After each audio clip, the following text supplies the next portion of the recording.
예, 안녕하십니까. 성서의 영성개발과 훈련의 두 번째 시간을 맞이하게 됐습니다. 이 두 번째 시간에 왜 성서의 영성개발을 해야 하는가에 대해서 함께 말씀으로 공부하도록 하겠습니다.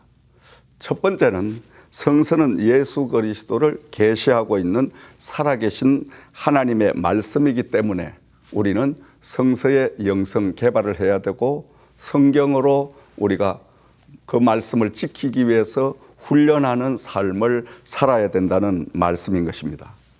요한복음 5장 39절 말씀에 너희가 성경에 영생을 얻는 줄로 생각하고 성경을 연구하거니와 이 성경이 곧 내게 대하여 정언하는 것이니라.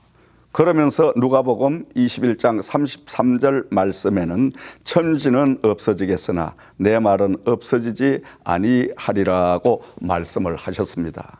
성서는 예수 그리스도를 계시하고 또 살아계시는 하나님의 말씀이기 때문에 우리는 철저히 성경을 우리가 토대로 해서 예수님의 인격과 예수님의 모든 삶을 우리가 그대로 닮아가는 이런 훈련을 해야 하기 때문에 성서의 영성개발이 꼭 필요하다는 말씀인 것입니다.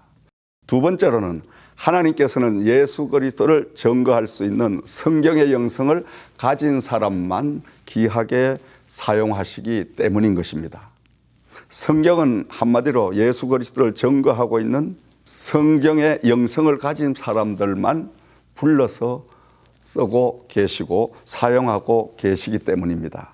다시 말씀을 드리면 하나님은 사람을 사용하실 때 인물이나 학벌이나 가문이나 배경이나 이런 것보다는 오직 예수 그리스도를 증거할 수 있는 영성이 있느냐 이것을 먼저 보시기 때문인 것입니다. 그래서 바울 사도는 고린도전서 1장 26절 말씀에 형제들아 너희를 부르심을 보라. 육체를 따라 지혜로운 자가 많지 아니하며 능한 자가 많지 아니하며 문벌 좋은 자가 많지 아니하도다라고 기록하고 있습니다. 하나님께서 사용하시는 하나님의 인사의 비밀은 대체적으로 신학적인 학문에 능통한 사람보다는, 물론 신학적인 학문이 능통한 사람은 신학자로서의 하나님이 사용하시지만은 주님의 영성에 충만한 사람을 바로 우리 하나님께서는 시대의 교회의 신앙생활과 훈련을 하는데 지도자로 사용하시기 때문인 것입니다. 예수 그리스도의 영성과 성경의 영성이 충만한 주의 종 밑에서 성도들이 잘 양육을 받을 때 훌륭한 인격의 그리스도인이 탄생된다는 말씀인 것입니다. 오늘 이 시대의 교회 신앙생활도 신학의 학문적인 전문가보다는 예수 그리스도의 영성과 성경의 영성이 충만한 주의 종들이 많은 성도들을 잘 성경적으로 양육을 한다면 보다 훌륭한 교회, 건강한 교회, 또 보다 정말 멋진 그리스도인들이 탄생되리라고 믿습니다. 우리가 구약 성경의 아브라함과 다윗처럼 하나님께서 불러 쓰시는 사람들을 보면 그들의 겉모습과 학문의 깊이보다는 그들의 심령 속에 있는 성서의 영성을 먼저 하나님은 보셨다는 것입니다. 아브라함을 보면 성서의 영성을 충만하게 지녔으므로 하나님께서 아무런 예고 없이 어느 날 갑자기 아브라함아 친척 본토 아비 집을 떠나 내가 지시할 땅으로 가거라 이렇게 했을 때 아브라함은 그는 말씀이 충만했기 때문에 아멘하고 즉시 본토와 친척집을 떠나서 하나님이 지시하는 그 땅으로 출발을 하게 되었다는 것입니다. 그리고 이 아브라함은 백세의 아들 이삭을 하나님으로부터 받게 되죠. 그런데 하나님께서 아브라함에게 아브라함아 너 아들 이삭을 저 모리아 산에 가서 번제로 드려라.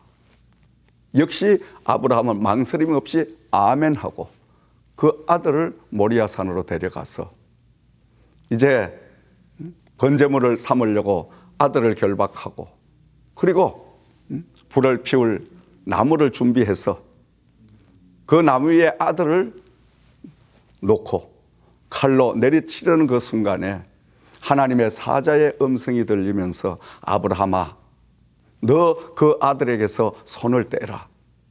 내가 이제야 네가 나를 사랑하고 경외하는 줄을 알았노라.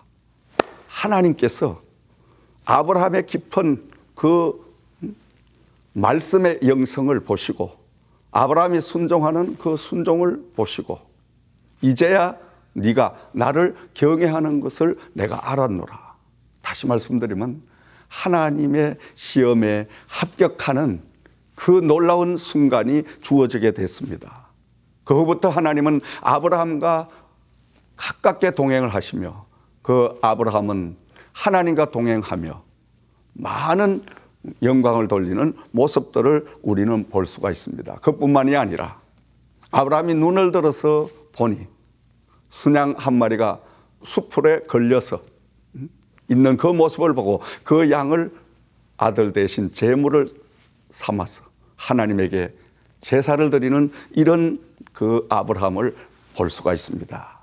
자, 우리는 그 말씀 속에서 백세에 주신 아들까지도 하나님께 드릴 수 있는 이 순종, 결단은 바로 아브라함이 하나님의 말씀을 철저히 믿고 그 말씀의 영성이 개발되어 있었기 때문에 아브라함이 그렇게 순종할 수가 있었다는 말씀인 것입니다. 오늘 우리는 이 시대에 정말 하나님의 말씀으로 온전히 순종하는 삶, 아브라함처럼 하나님의 말씀의 영성이 충만한 삶을 살아가는 저와 여러분들이 되어야 될 줄을 믿습니다. 감사합니다. 오늘의 말씀을 들으시고 신앙 상담 또는 개인적인 고민을 이메일로 보내주시면 답변해 드리겠습니다. 이메일 주소는 jkm.group.inc@gmail.com입니다.